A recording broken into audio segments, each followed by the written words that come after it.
Hello guys. तो आज हम लोग जो डिस्कस करेंगे वो है what is economics, what are the two branches of economics and what is positive and normative economics. तो चलिए शुरू करते हैं। The first thing that we should know is what is economics. So basically economics एक art है जिससे कि हम लोग scarce resources of the country को हम लोग प्रॉपरली यूटिलाइज कर सकते हैं। As we know human wants are unlimited, ठीक है ना। तो इस अनलिमिटेड वांट को फुलफ़िल करने के लिए हमें क्या करना पड़ता है, जो स्कार्स रिसोर्सेज है उसको प्रॉपरली यूज़ करना पड़ता है ताकि सबकी डिमांड को फुलफ़िल किया जा सके, ठीक है। तो basically the problems in the economy arises because of scarcity and choice, ठीक है। स्केर्सिटी मतलब लिमिटेड रिसोर्सेस जो है वो है scarcity, and choice is the act of selecting among restricted alternatives. हमें चॉइस करना पड़ता है, क्यों? क्योंकि रिसोर्सेज अवेलेबल नहीं होता है हमारी इकोनॉमी में। We can't choose all the things at a time, so we have to make a choice. Okay, so basically economics को हम ऐसे भी बोल सकते हैं कि it is an behavior that is concerned with allocation of scarce resources in such a manner कि उससे कंज्यूमर का सेटिस्फेक्शन भी मैक्सिमम हो और प्रोड्यूसर भी अपने प्रॉफिट्स को मैक्सिमाइज कर सके, and the important thing is the society can also maximise its social welfare. क्योंकि हम लोग एक सोसाइटी में रहते हैं तो सोसाइटी का वेलफेयर के बारे में सोचना भी हमारे लिए बहुत ज़रूरी हो जाता है। तो this is what called economics. Next is why study economics. हम क्यों पढ़े, व्हाई? कोई बता सकता है क्या कोई कि क्यों हमें इकोनॉमिक्स पढ़ना चाहिए? चलिए कोई बात नहीं, मैं बताती हूँ। So the first thing is we will be able to make a good decision on personal spending. हम जो अपना डेली लाइफ में जो स्पेंडिंग करते हैं तो उसको हम लोग कैसे और कितना स्पेंड करेंगे उसको लेके एक हमारे अंदर एक कैलकुलेशन आ जाता है कि आज मेरे पास 100 रुपीज़ है तो आज मैं अगर 50 रुपीज़ खर्च करूँगी तो कल मैं 50 रुपीज़ कल के लिए मैं बचा सकती हूँ, ठीक है। So like this we can make good decision over our personal spending. Okay, and economics we all know that economics is related to our daily life. हम अपने डेली लाइफ में इकोनॉमिक्स को डायरेक्टली हो या फिर इनडायरेक्टली हो apply करते ही है, ठीक है। So secondly to know the proper utilisation of scarce resources. As we know, मैंने पहले भी कहा है कि इकोनॉमिक्स में प्रॉब्लम्स क्यों अराइज होते हैं, because of scarcity of resources. तो सेकेंडली हमें इकोनॉमिक्स क्यों पढ़ना चाहिए, so that we can know the proper utilisation of the resources. Thirdly, it contributes to the development of economy. Of course अगर आप इकोनॉमिक्स पढ़ेंगे तो आप ये बता सकते हैं कि इकोनॉमी में डेवलपमेंट कैसे लाया जाए, ग्रोथ एंड डेवलपमेंट कैसे किया जा सकता है, कौन से सेक्टर में इन्वेस्टमेंट करना ज़रूरी है, गवर्नमेंट को क्या करना चाहिए। Okay, once you study economics you can answer all this questions. So fourthly it inspires business success. As we all know economics में हम लोग buying, selling, prices, okay, revenue, profits, ये सब पढ़ते हैं, एंड बिजनेस में यही सब ज़रूरी होता है। बिजनेस में सक्सेसफुल होने के लिए क्या करना पड़ता है, हमें प्रॉपरली प्लानिंग करना पड़ता है कि हम लोग कोई भी एक प्रोडक्ट का दाम कितना रखेंगे, ठीक है, ताकि वो मार्केट में अच्छा चले, उससे अच्छा रेवेन्यू हो। तो बेसिकली बिजनेस में सक्सेस पाने के लिए भी इकोनॉमिक्स स्टडी करना ज़रूरी है। Okay, the next is to understand global affairs. Global affairs means हमें पता है कि international affairs, okay, like interacting our country with other country, जैसे कि इम्पोर्ट एक्सपोर्ट, ठीक है, कितना इम्पोर्ट करते हैं कंट्री, कितना एक्सपोर्ट करते हैं, एक्सपोर्ट करने से क्या होता है, ठीक है, कितना कोटा, कितना टैरिफ टैक्सेस लगाना चाहिए एक कंट्री को इंपोर्ट एक्सपोर्ट के लिए, and all the policies related to government, okay, then the private, RBI, everything we come to know once we study economics. So these are the reasons why should we study economics. Clear? Okay, so next is there are basically two branches of economics. First is micro economics and second is macro economics. आप लोग देख ही पा रहे होंगे यहाँ पे एक tree है, उसका 2 ही ब्रांच है, ठीक है। ट्री का नाम क्या है? इकोनॉमिक्स है, और एक ब्रांच का नाम है माइक्रो इकोनॉमिक्स, दूसरे ब्रांच का नाम है मैक्रो इकोनॉमिक्स।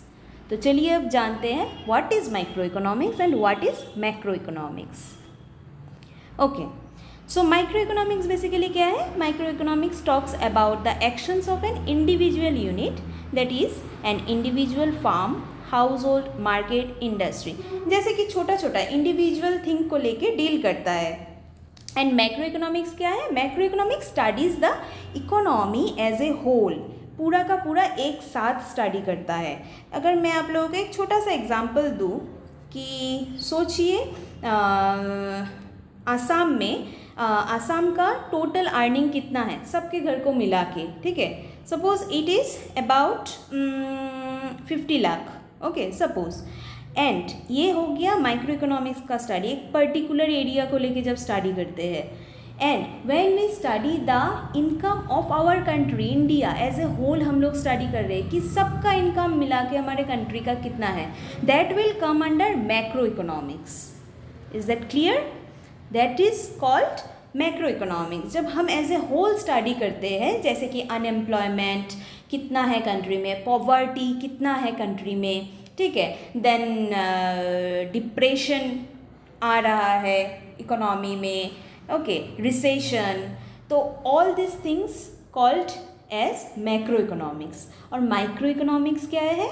जैसे कि हम लोग किसी भी प्रोडक्ट का दाम बढ़ रहा है, प्राइसेस, ठीक है, किसी भी एक पर्टिकुलर प्रोडक्ट का या फिर एक सेक्टर ऑफ गुड्स का कितना डिमांड बढ़ रहा है, कितना सप्लाई कम हो रहा है, इसको स्टडी करते हैं। इसको कहते हैं माइक्रो इकोनॉमिक्स, जो स्मॉल यूनिट को लेके डील करते हैं। और मैक्रो इकोनॉमिक्स में हम लोग एज ए होल स्टडी करते हैं। So these are the 2 branches of economics.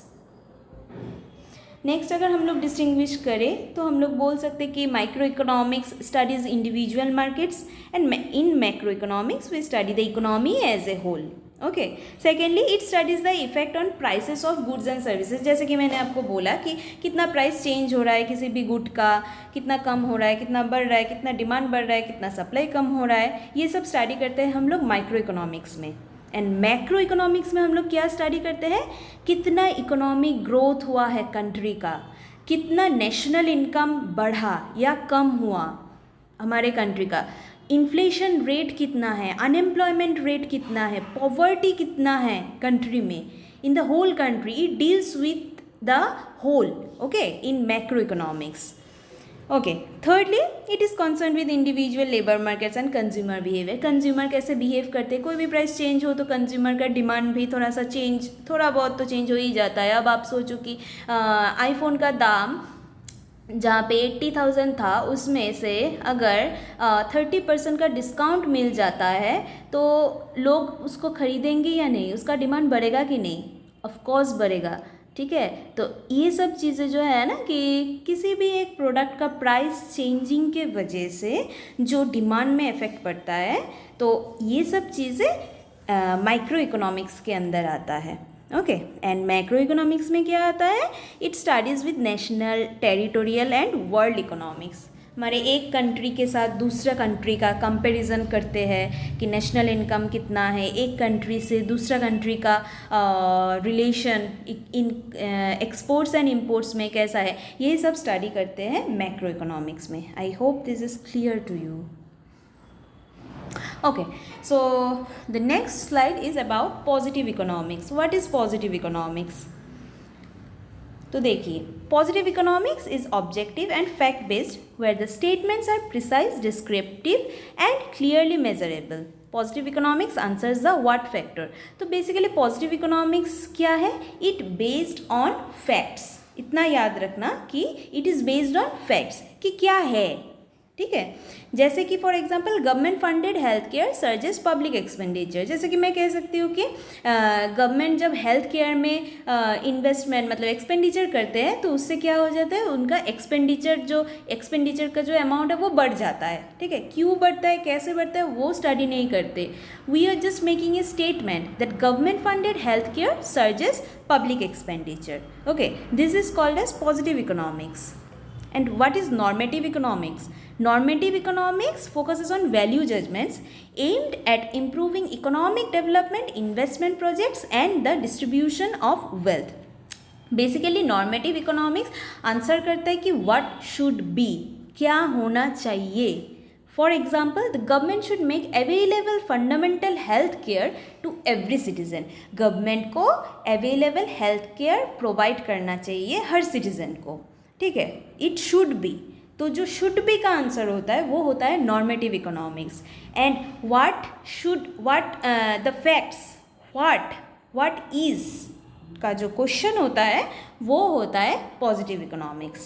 So today up to this much. Thank you. If you like it, kindly subscribe to my channel.